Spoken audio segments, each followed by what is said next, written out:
All right, YouTubers, we're back on this Lincoln Town Car.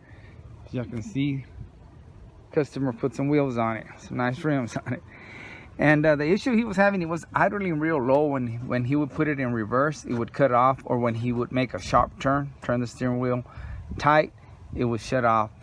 I don't have a scanner for these older cars, so I kind of just guessed, and I think I cleaned the throttle body, the idle control valve back there, and then the EGR valve. And it helped some. He said it doesn't cut off on them no more, so that's good. So I took it to one of my buddies that has the scanner, and this is how you scan these older cars, through this port here, I guess. And he said he popped up the EGR valve that was bad, so the gentleman ordered one, and I'm fixing to put it on and see if that takes care of that issue. And like I said, sometimes you can get away with cleaning them, but sometimes they're just too far gone. You just need to break down and get a new one. So let's get started. And here's the new part. He ordered it from that Parts Geek.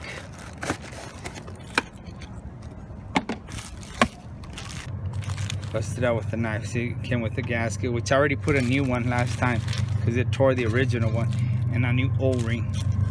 It even comes with some screws, and we'll match it up. Trying to get done here before it gets too dark on us, and everything looks like it's gonna match up. So let's take it apart. Okay, we'll start by disconnecting this connection, and it's got two tabs on each side. We'll have to kind of open them and pull it off. Alrighty, I'm gonna do one side at a time. I'm gonna kind of open this one, pull it down, and then try this side. Be careful, because you can break them. It's plastic. See, right here. And then pull this vacuum hose off. Not be able to see what I'm doing, huh? Pull this vacuum hose off very carefully, not to break anything. You know, wedge it behind these wires. Okay. Okay, it don't matter if you take off the whole assembly off here or just take this off first, but I'm gonna go with this first. I think it'd be easier. Don't lose them little screws. Put them here instead. It might be harder to take it off when it's off. It may move around a lot, so I'm just gonna go this way, but it doesn't really matter. Whatever works for you. Don't want to lose it.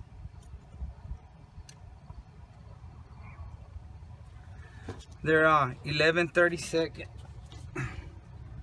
Where am I at? Right here. That's what you're gonna use. Remember, these older cars, they're not metric, they're standard. Almost started working with a 13mm and stuff. And then the top one's gonna be a 1/2 inch, and it's better to get it with a wrench. You don't have room in there for a ratchet. It's kind of hard to get in there with the ratchet. The bottom one's gonna be 9/16, and that one I use a ratchet with an extension.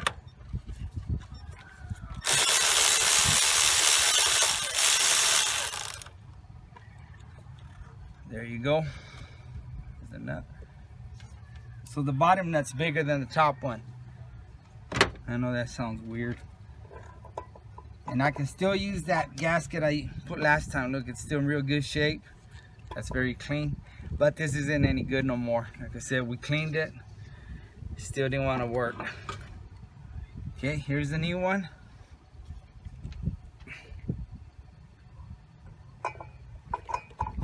Stick that bad boy in there. And it's goof proof. You know, you can't put it upside down. Even though it looks like it would go. Let me show you real quick.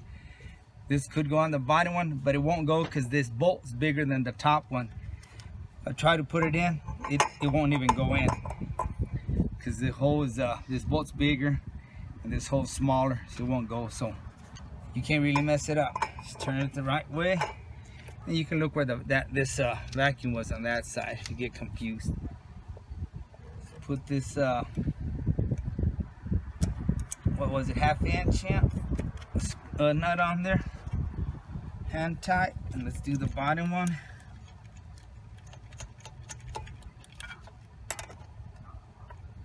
And you don't have to go super crazy. That feels snug enough. And now the bottom one.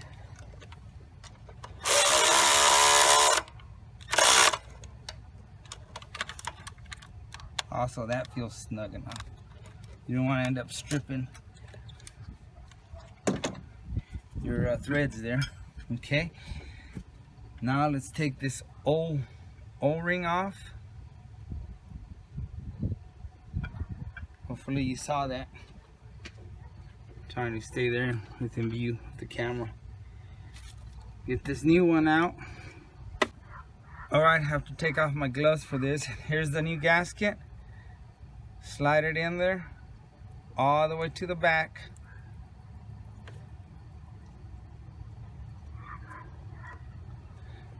And then slip this in there. Make sure it's flush. Make sure you didn't catch nothing back there. And this is a different setup. It's got screws instead of the nuts. So start screwing these by hand. Let me find out what size these are. These are a 1/4 inch socket. Ouch! Put myself on that old school thick bumper. Well, I didn't beat sundown. It's already dark out here.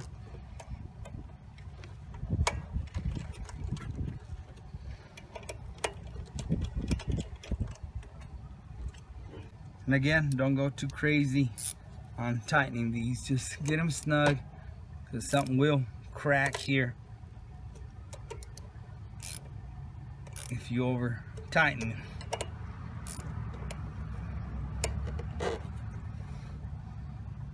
That feels good. That feels good. That feels good. All right. Ah, I just dropped those little nuts. I told you.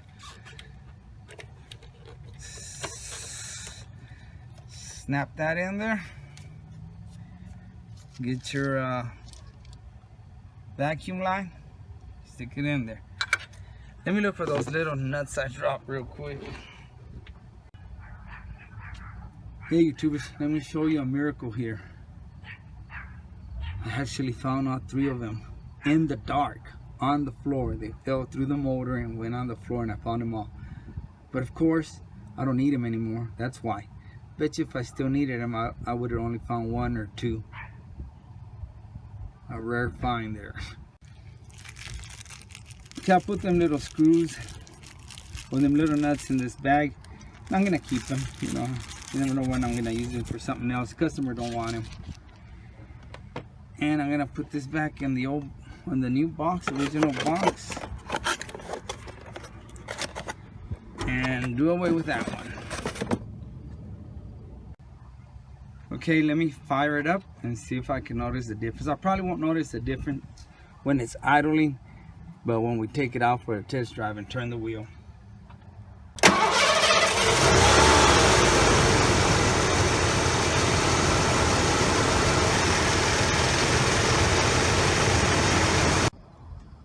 All right, let me do a test run.